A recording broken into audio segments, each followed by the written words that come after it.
Atenção! Começa agora uma teleaula de língua portuguesa do ensino médio. Você vai assistir a teleaula de número 60. Bons estudos!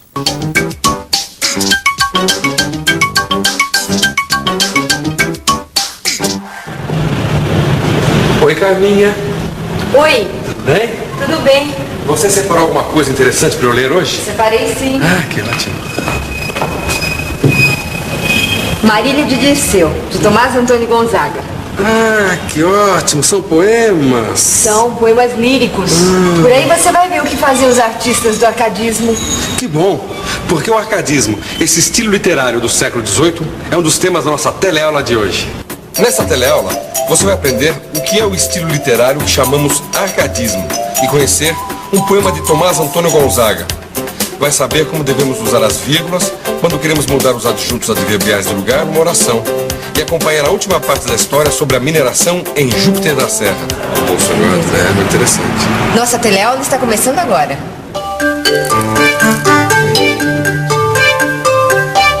Ô tia, outro dia estavam me falando que as plantas ficam mais bonitas se a gente conversa com elas. O senhor já experimentou? Eu, hein?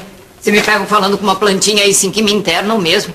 Eu prefiro continuar falando sozinha. Ah, tia, não vai ter joguinho, não. Nós precisamos continuar a história de Júpiter da Serra. Largamos o Vanil na maior dúvida. Lembra do começo da história? Armando é o dono de uma mineradora que quer mexer na mata da cidade para extrair minério. Para isso, ele precisa conseguir o apoio das autoridades e do povo. Organiza um encontro presidido pelo jornalista Vanil. Durante o encontro, o bêbado Jarbas enfrenta Vanil e deixa o jornalista cheio de dúvidas. E aí, tia, esse projeto do Dr. Armando sai ou não sai? É, pelo jeito vai sair mesmo. Mas isso, meu sobrinho, é porque você é um otimista, sabe? Um sonhador, um Arcade. Acredita na evolução do homem, já eu. Mas que história é essa, menino? Ah, é pra ver se te adoça um pouco, minha tia. Pra gente dar um final feliz pra essa história. Mas que molecagem. Eu estou aqui para apresentar aos senhores 2 projetos. Um, da criação da Reserva Ecológica Municipal. O outro, da geração de empregos. Eu vou mostrar para vocês. Aquela intervenção feita pelo Jarbas no meu discurso foi uma coisa extremamente constrangedora.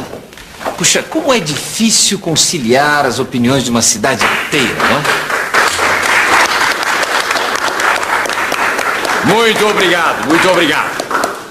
Diante do que eu acabei de expor, eu peço que todos reflitam. Senhoras e senhores, muito obrigado. Nós marcaremos uma nova reunião no futuro próximo e eu pediria a todos que se retirassem em ordem, por favor. Obrigado. Ordem. É. Normalmente, os termos de uma oração são organizados na seguinte ordem. Primeiro, o sujeito. Depois, o verbo. Em seguida, os complementos verbais. E, no final, os adjuntos adverbiais. Repare como essa ordem é seguida na oração. Nós marcaremos outra reunião no futuro próximo. O sujeito primeiro, o verbo, o objeto direto e, no final, o adjunto adverbial de tempo. Os termos da oração estão todos em ordem. Como ele é certinho, meu santo. Pois saiba que eu mudo adjunto adverbial de lugar quando eu bem quero. Mas, tia, se o adjunto adverbial ficar fora do lugar, como é que a senhora vai fazer para não dar confusão? Ora, vírgulas. Eu uso as vírgulas. Nessa oração está tudo no devido lugar. Já que está tudo em ordem, não precisa de vírgulas. Mas se eu quiser mudar essa ordem da oração e deslocar o adjunto adverbial, preciso isolar o termo, isto é, preciso colocá-lo entre vírgulas. Nós marcaremos, num futuro próximo, outra reunião. E é ainda a vírgula que vai permitir que eu desloque o adjunto adverbial para o começo da oração e o separe dos outros termos, evitando qualquer confusão. Num futuro próximo, nós marcaremos outra reunião.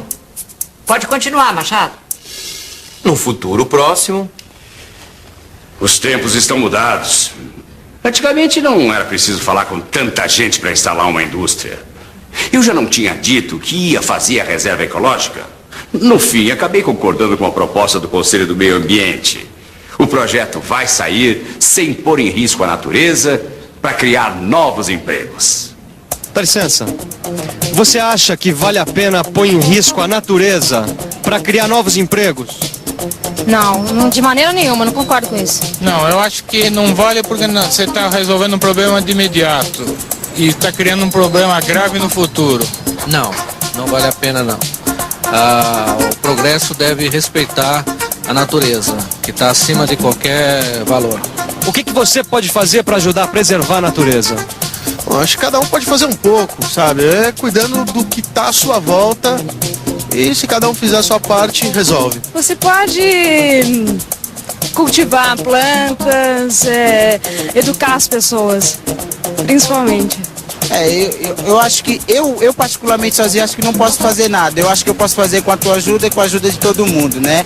A gente pode abrir caminhos todos em união, dá para fazer alguma coisa para que a natureza continue sempre firme. A ecologia é um assunto discutido no mundo inteiro hoje em dia. A natureza é um patrimônio e uma responsabilidade de todos nós. Já pensou no que você pode fazer? E aí, Vanil, decidido? Decididíssimo. Está tudo aqui no meu discurso. Já posso abrir as portas do salão? Por favor. O povo tá todo aí. Ok. Vanil, vê lá o que você vai fazer. Eu tô do lado do povo, mas não posso decepcionar meus correligionários.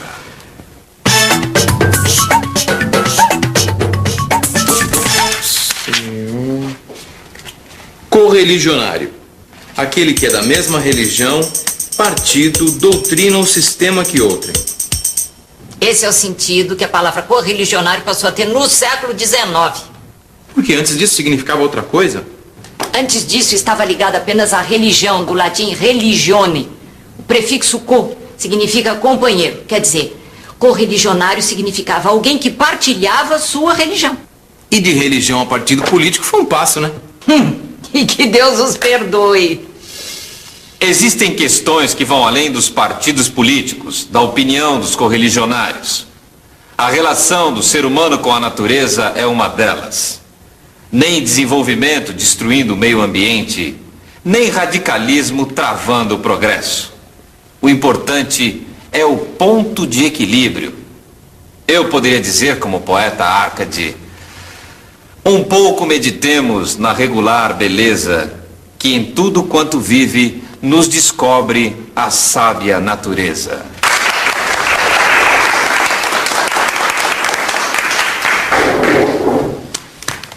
É grande a responsabilidade de todos nós. Reconheço que o projeto melhorou muito com as sugestões da população e do Conselho.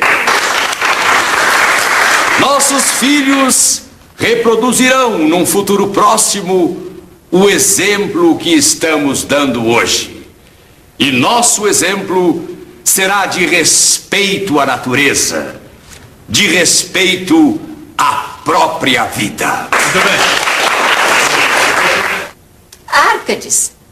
E o Vanil passou de Barroco a Árcade durante a discussão. Agora ele é íntimo de Marília e Dirceu. Pelo amor de Deus, tia, quem é Marília, quem é Dirceu? Quem são os Árcades? O que a senhora está falando? Calma, menina, eu explico. Não precisa fazer essa cara de maior abandonado. Como não, tia? A senhora fala de Árcades como se fosse uma coisa tão natural quanto literatura. Mas é. Árcades é como eram chamados os artistas do arcadismo. Um estilo que valorizava a natureza. E que depois daquele exagero do barroco queria uma coisa mais simples. Simples como, tia? Mais ligado ao ritmo da natureza, aquela coisa bucólica, tranquila. É por isso que na literatura do arcadismo você sempre encontra pastores de ovelha, rebanhos, vida do campo.